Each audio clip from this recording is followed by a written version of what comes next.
Roman Reigns takes out everybody and saves Cody and Punk on WWE Raw ahead of Gmaes. Roman Reigns just did the impossible, and I'm sitting here furious that WWE is trying to sell this as some heroic moment. Last night on Raw, Roman Reigns, the man who tortured the roster for 4 years, who made everyone's lives miserable as tribal chief, who literally tried to destroy both Cody Rhodes and CM Punk on multiple occasions, suddenly shows up and plays savior. Vision was in the middle of absolutely demolishing Cody and Punk, about to end both their careers, and Roman comes out acting like Superman to make the save. And WWE expects us to just forget everything Roman's done. This reeks of desperate revisionist history to turn Roman babyface before Games, and honestly, it's insulting to our intelligence. Are we really supposed to believe Roman Reigns gives a damn about anyone but himself? Let me set the stage for this entire segment because the context makes Roman's actions even more questionable and problematic. Raw is in the final stretch before Games, and tensions are at an all-time high. The main event of the night is supposed to be a standard tag team match: Cody Rhodes and CM Punk versus two mid-card opponents in what should be a tune-up match to build momentum heading into the pay-per-view. But before the match even starts, Vision's music hits.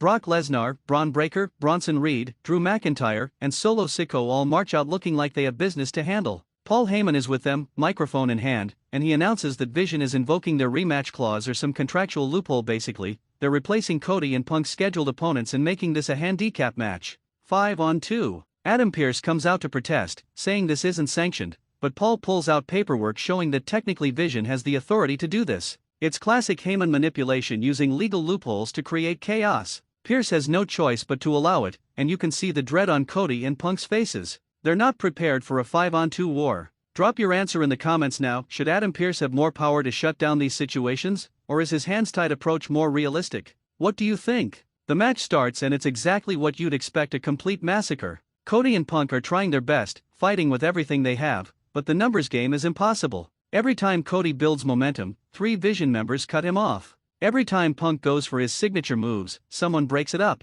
They're getting destroyed systematically. Brock hits Cody with an F5 on the outside. Braun spears Punk through the barricade. Bronson Reed is hitting tsunami splashes on both of them. Drew is sizing them up for Claymore kicks. Solo is choking Cody out in the corner. This isn't a wrestling match, this is an execution. The referee can't control anything because technically it is a legal handicap match, even though it's clearly assault. The announcers are screaming for someone to stop this. Michael Cole is yelling this has to end. Someone needs to help them. Corey Graves is pointing out that Cody and Punk are legally defenseless in this situation. The crowd is booing Vision but also looking around wondering if anyone is going to make the save. Vision sets up tables at ringside. They're not satisfied with just winning, they want to injure Cody and Punk before Games. Paul Heyman is orchestrating everything like a conductor, pointing and directing traffic. They lay Cody across one table and Punk across another. Bronson Reed is climbing to the top rope, and you know what's coming: he's going to tsunami splash both of them through the tables. Quick question at this point in the segment: who did you think would make the save? Did you predict Roman, or were you expecting someone else?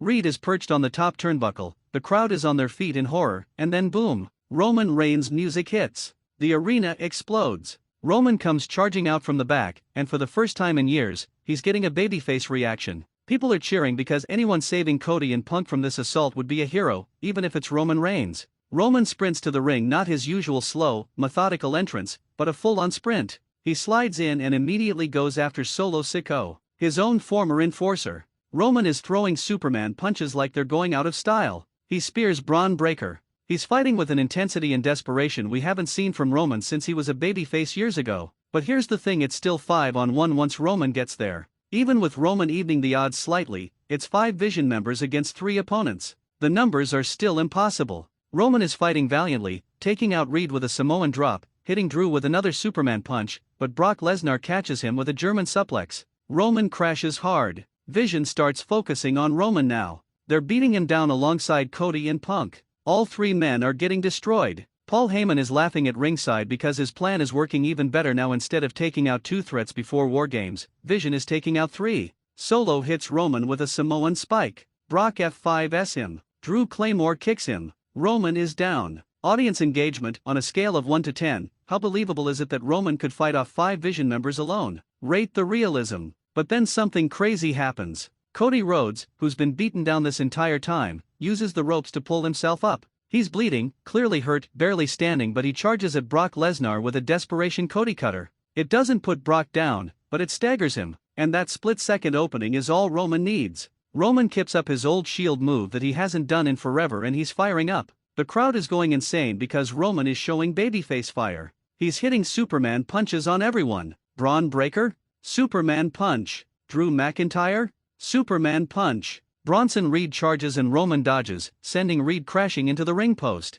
CM Punk is back on his feet now too. He's hitting GTS on Solo Sicko. Cody hits Crossroads on Braun Breaker. And Roman sets up in the corner, pounds his fist on the mat doing the spear setup, and when Brock Lesnar turns around spear. Roman spears Brock Lesnar for the first time in years. The place is unglued. Vision is in full retreat. All 5 members are regrouping at the top of the ramp, clearly not expecting this level of resistance. Paul Heyman is screaming at them to get back in the ring, but they're battered, they're stunned, and for the first time since forming, Vision looks vulnerable. The visual that closes the segment is powerful. Roman Reigns, Cody Rhodes, and CM Punk standing side by side in the ring, all 3 beaten and bloodied, but standing. They're not hugging, they're not celebrating, they're just 3 warriors who survived an impossible situation. The camera cuts between them and Vision at the top of the ramp, setting up the War Games confrontation perfectly. Trivia time: how many times have Roman Reigns and Cody Rhodes been on the same team in a WWE match? Take your best guess. Now let's break down why this segment is so controversial and why I'm calling BS on WWE's narrative.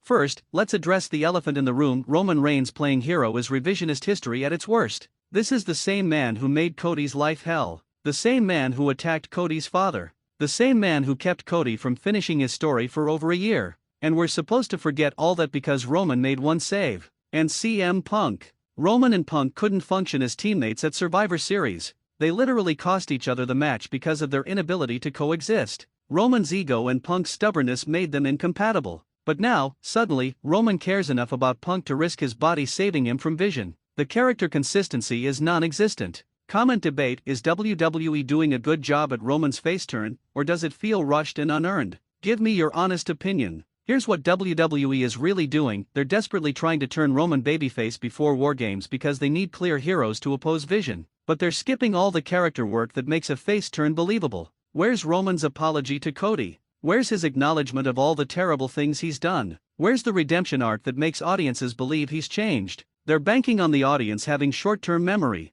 They're hoping that because Roman saved Cody and Punk from an immediate threat, we'll forget 4 years of tyrannical behavior. That's lazy storytelling that insults the intelligence of longtime fans who remember everything. But let me play devil's advocate for a moment. Maybe Roman's motivation isn't heroism. Maybe Roman only intervened because Vision represents a threat to his position at the top of WWE. Roman isn't saving Cody and Punk out of the goodness of his heart, he's protecting his territory. Vision is trying to take over WWE, and Roman can't allow that because WWE is his domain. That would make more sense for his character. If that's the story WWE is telling, then Roman is still selfish but in a more complex way. He's not becoming a hero, he's just fighting to maintain his status. That's a morally gray character who's more interesting than a sudden babyface turn. But WWE needs to make that clear in the storytelling. Character motivation question: do you think Roman saved Cody and Punk because he's turning good, or because he's protecting his own interests? What makes more sense? Let's talk about Cody Rhodes' perspective in all this. Cody has to be conflicted. On one hand, Roman literally just saved his life from a brutal assault. On the other hand, this is the man who made Cody's professional life miserable for years. Can Cody trust Roman? Should he want Roman's help? These are the questions WWE needs to explore. There should be a segment where Cody confronts Roman backstage and says, "I appreciate what you did, but that doesn't erase everything else. Why should I trust you?" And Roman needs to have a real answer. Not corporate speak, not deflection, a genuine response that shows character growth. Without that conversation, the alliance feels hollow. CM Punk's perspective is equally important. Punk is smart enough to know that Roman didn't save them out of altruism. Punk should be the skeptic in this alliance, constantly questioning Roman's motives, refusing to fully trust him. That creates tension within the babyface team going into War Games, which is good storytelling. Internal conflict makes teams more interesting. The Vision reaction to this development is crucial. Paul Heyman needs to address this on the next show. He needs to explain how Roman's interference changes their War Games strategy. Does Vision now target Roman specifically? Do they try to drive a wedge between Roman, Cody, and Punk? Heyman is smart enough to exploit any cracks in their alliance. Let's discuss the physicality of this segment because the action was outstanding. Roman looked like peak Shield Roman, fast, aggressive, hitting multiple Superman punches in succession. That's the Roman that fans loved before his Tribal Chief run. If WWE wants to successfully turn Roman babyface, they need to bring back that intensity consistently. Cody's resilience in pulling himself up for that Cody cutter was perfect. It showed he's not just a victim waiting to be saved, he's a fighter who contributes to his own rescue. That's important for maintaining Cody's credibility as the top babyface champion. Rate the action on a scale of 1 to 10. How good was the in-ring action during this segment? Give your honest rating. Punk hitting the GTS on Solo was significant. It showed that even in his mid-40s, Punk can still deliver when it matters. But WWE needs to be careful not to overuse these moments because Punk's body can't handle the same workload as younger wrestlers. The spear on Brock Lesnar was the moment of the segment.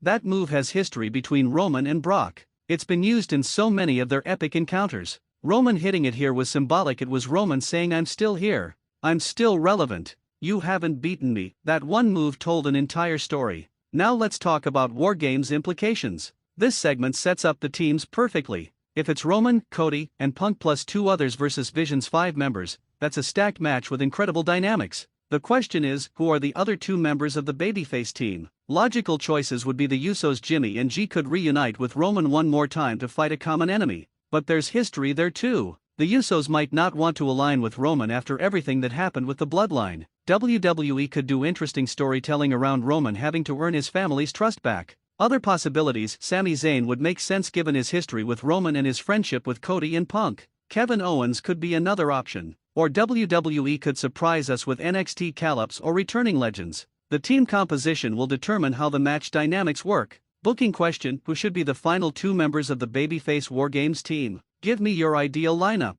The promo work leading into War Games is going to be crucial. We need segments where Roman, Cody, and Punk hash out their differences and establish ground rules for working together. We need Vision cutting promos about how this alliance is temporary and will crumble under pressure. The verbal warfare will be just as important as the physical. Here's a bold prediction: Roman betrays Cody and Punk during War Games. Think about it, WWE could be playing the long game. They let fans think Roman has turned babyface, but at the crucial moment in War Games, Roman aligns with Vision or reveals he was working with Paul Heyman all along. That would be a nuclear heat moment that establishes Roman as the ultimate villain. Alternatively, Roman could be tempted to betray them but ultimately chooses to stay loyal, completing his face turn. That moment of decision, Roman looking at his former enemies, looking at Paul Heyman, and choosing the right side, that would be powerful storytelling if WWE executes it properly. The crowd reaction to Roman's save was telling. People want to cheer Roman when he's doing heroic things. The babyface potential is there. Roman has natural charisma that works in both heel and face roles. WWE just needs to commit to the turn and do the character work to make it believable. If Roman Reigns saving Cody and Punk left you with mixed feelings, smash that like button. Subscribe to Wrestling Newsletter because the road to War Games just got complicated and we're analyzing every development. I need you in the comments. Is Roman's face turn earned or rushed? Can Cody and Punk trust him? Who should join their War Games team? Let's get 9,000 comments debating because this is the most controversial character turn of the year. Share this video everywhere because WWE is asking us to believe Roman Reigns is a hero, and that's a tough sell. Until next time, remember, in WWE, yesterday's villain can become today's savior, but that doesn't erase the past, it just complicates the future. Let's go!